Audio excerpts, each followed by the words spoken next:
voltar, você estava com tanta proximidade com a América. Sim, a proximidade com a América, não, a proximidade com a América, eu acho que é uma coisa interessante para quem planeja ingressar em algum clube ou de ter uma oportunidade num clube, procurar ter a leitura daquele clube e estudar aquele clube. E hoje em dia é muito mais fácil, Sérgio.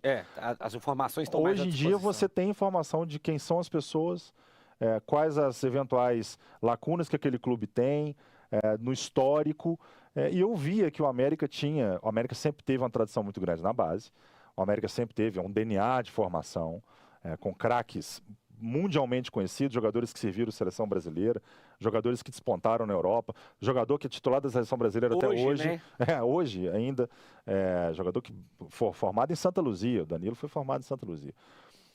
E eu via que o América estava muito focado na parte profissional, numa reestrutura profissional, sob o comando do Marcos Salom, mas eu via que a base ela não tinha uma pessoa específica naquela época. O Ricardo Drubski era o diretor do profissional, o Luiz Krivert era o gerente, acumulava, e o Paulo Assis CEO. Então era uma estrutura enxuta e eu fiz um projeto. Fui apresentando ao Paulo, e o Salom também gostou de mim, o Salom tem muito disso também. A gente tem uma origem parecida, apesar que o Salom é muito mais raiz da parte árabe, mas eu sou descendente de libanês, então isso deu certo e ele me fez esse convite, que foi praticamente, para mim, o que escancarou minha porta dentro do futebol, que eu realizei ali o meu primeiro sonho mesmo, que foi trabalhar dentro de um clube. Você nem titubeou, a hora que falou, vem ser diretor de base do América, você não pensou duas vezes, estou dentro. Hoje eu já posso falar, eu nem discuti salário, não discuti absolutamente nada. Porque para mim era uma oportunidade que, independente da condição que fosse, eu ia aceitar. Era uma porta aberta muito grande. Eu estava muito bem em âmbito da Federação Mineira, em âmbito estadual, de competições, e migro para a base, para ser o gestor da base do América. E deu muito certo, deu muito certo.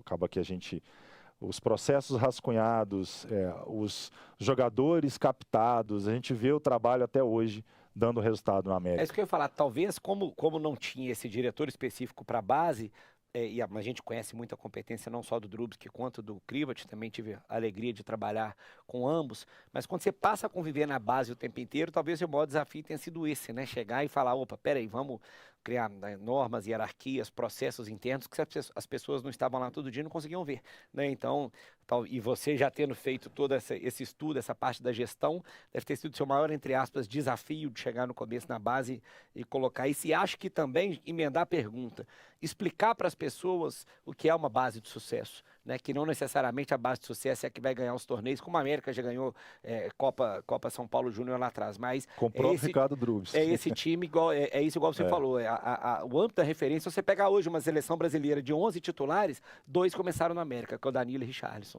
né? Então, esse foi um desafio no começo, estruturar isso e mostrar o que é sucesso para a base? Sim, e eu tive uma carta branca que o Marcos Salom me deu à época, que foi de fechar o CT de Santa Luzia.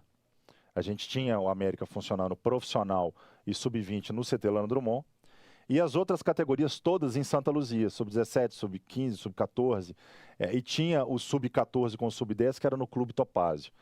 Então, praticamente eram 3 clubes.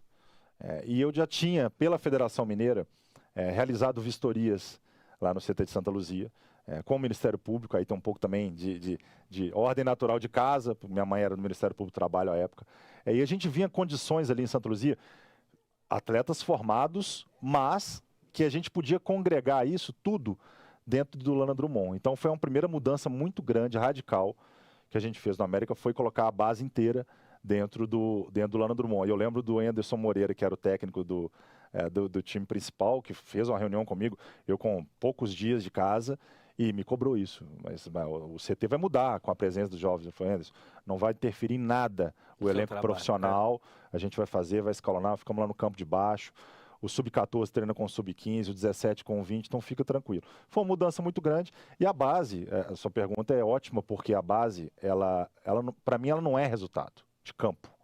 É diferente do profissional, que acaba sendo uma carga muito forte. A base, ela é preparar o jogador para ser um atleta profissional, preparar esse jogador para ir para um mercado exterior. E no América a gente conseguiu fazer isso com muito êxito. Porque hoje no time do América, em 2024, a gente tem 3 ou 4 atletas que começaram comigo lá atrás, sub-15, sub-17. Que é o Matheus Henrique, é o Rodriguinho, que está no banco, mas Matheus Henrique, o Júlio César, Renato Marques, o Arthur, que estava há pouco tempo, foi a maior venda da história da América, para o Bayer Leverkusen. Então, isso é êxito na base. Você formar esse jogador lá, captar o jogador. O Arthur foi captado lá em Araxá, no Dínamo de Araxá. Ele e o Renato, numa parceria com o Dínamo. Esses atletas, eles, ao longo dos anos, foram trabalhados para serem atletas ou negociados para um mercado exterior, para um Big Five, que é para um mercado da Alemanha, ou jogadores aptos profissional. Isso é êxito dentro da base para mim. Não é, por exemplo, como aconteceu no Internacional, a gente vai falar disso, mas eu fui campeão brasileiro sub-20 com o Internacional, eu sendo do profissional e da base. Mas no ano seguinte a gente não transitou nenhum jogador para o elenco profissional do Inter.